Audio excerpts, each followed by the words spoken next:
এখন যে ম্যাটটা দেখবো সেটা হচ্ছে রহিমের বেতন, সাপ্তাহিক বেতন 16% বাড়লে তার মাসিক বেতন 812 হয়। রহিম বেতন যেহেতু 16% বাড়লে তার মাসিক বেতন 812 হয়। এই অঙ্কটাতে প্রথমে যে সম্পর্কটা সেটা দেওয়া আছে 16% বাড়ছে, সেটা দেওয়া আছে সাপ্তাহিকের সাথে, অঙ্কটার গুরুত্বপূর্ণ পয়েন্ট। আর বেতনটা যেটা দেওয়া আছে সেটা হচ্ছে মাসিক বেতনে, এবং আমার প্রশ্নে বের করতে বলছে মাসিক বেতনে। তাহলে আমাদেরকে যে জিনিসটা আগে প্রথমত ভালো করে বুঝতে হবে, কোনো জিনিস বাড়া মানে কি? বাড়া মানে ইনক্রিজ কোনো পার্সেন্ট। যদি সাপোজ কোনো জিনিস 10% বাড়ে, সেটা তাহলে পারলে আমরা কি বলবো? 100 প্লাস 10 বাই কি 100। তো এই ক্ষেত্রে আমরা যদি বেতন ধরে নিই, বেতন আমি যদি এক্স ধরি, তাহলে কি হবে? 100 প্লাস 110 বা 110 বা 100, এই জিনিসটা হবে। আর যদি কোনো জিনিস কমে, সেটা যদি 10% কমে, তাহলে আমরা সেটা একই রকম যার সাথে সম্পর্ক হবে, সেটা বেতন হোক অন্য যে কোনো কিছু হোক, তার সাথে কি হবে? 100 বিয়োগ 10 বাই 100। তাহলে 10% কমার পরে যে চেঞ্জটা হবে সেটা হবে এক্স এর 90/100। আর যদি বাড়ে সেটা হবে 110/100। আচ্ছা, এটা ছিল আমার কি ম্যাথের যে বেসিকটা সেটা। তো এখানে আমরা ধরে নিব সাপ্তাহিক বেতন যদি আমি এক্স ধরে নিই। আচ্ছা, আমি এটা একটু কেটে দিই, মুছে দিই, তাহলে আমার ম্যাথটা করতে সুবিধা হবে। তাহলে আমরা যদি ধরে নিই সাপ্তাহিক বেতন, সাপ্তাহিক বেতন, আচ্ছা দেখা যাচ্ছে না, এক্স, তাহলে আমার সুতরাং মাসিক বেতনটা কি হবে? আচ্ছা, মাসিক বেতন না, আমরা সাপ্তাহিক বেতনের যে সম্পর্কটা সেটা ধরে নিয়ে করতে পারি। সেটা হলো আমার 16%, 16%, বাংলাতে লেখা 16%। এই 16% যদি বাড়ে, তাহলে বেতনের সাথে সেটা সম্পর্ক হবে এক্স এর 116/10, 100। অর্থাৎ ওই যে কিছুক্ষণ আগে দেখাইছি 16% বাড়ছে, 16% বাড়লে 110, আচ্ছা 116, 100। আচ্ছা, তাহলে এটা ছিল আমার সম্পর্ক। এখন এটা কি? এই 16% বাড়ার পরে এটা এই বেতনটা এখন এত হয়েছে, কিন্তু আমার এখানে দেওয়া আছে মাসিক বেতন, ঠিক আছে? তো আমরা যদি এটাকে দুইটাকে সমান করতে চাই, প্রশ্ন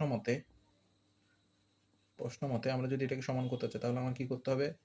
এই 116, এই এখানে যে সরি 100, এটার সাথে 4, কারণ আমার এক মাসে 4 সপ্তাহ 4 দিয়ে গুণ করলে তাহলে আমার সেটা কত হবে? 112 সমান হবে। তো এখান থেকে যদি আমি কাটাকাটি করি, এক্স এর মান বের করি, কাটাকাটি করলে আমার এক্স এর মান যেটা বেরোবে সেটা হচ্ছে 4 25 100, 800 12 25, নিচে হবে আমার 116। তো আমি এখান থেকে যদি কাটাকাটি করি, তাহলে আমার 8 দিয়ে 100 বার, এটা 4 7বার যাবে, 7বার গেলে আমার এটা হবে কত? 175।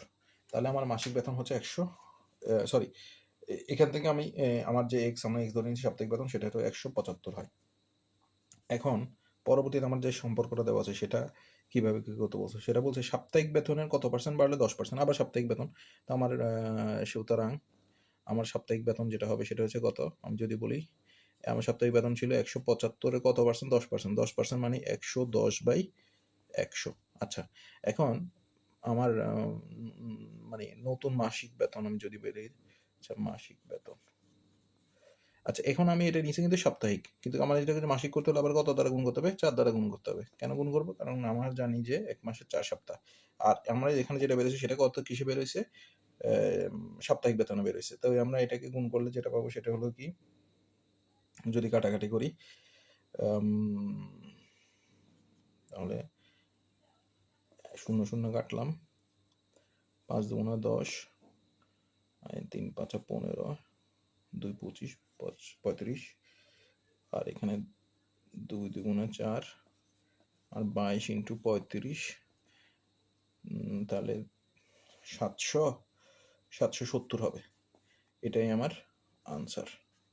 তাহলে এই অঙ্কটার ক্ষেত্রে কোনো জিনিস বাড়া, 16% বাড়া মানে 116/10, 100। আর 10% বাড়া মানে 110/100।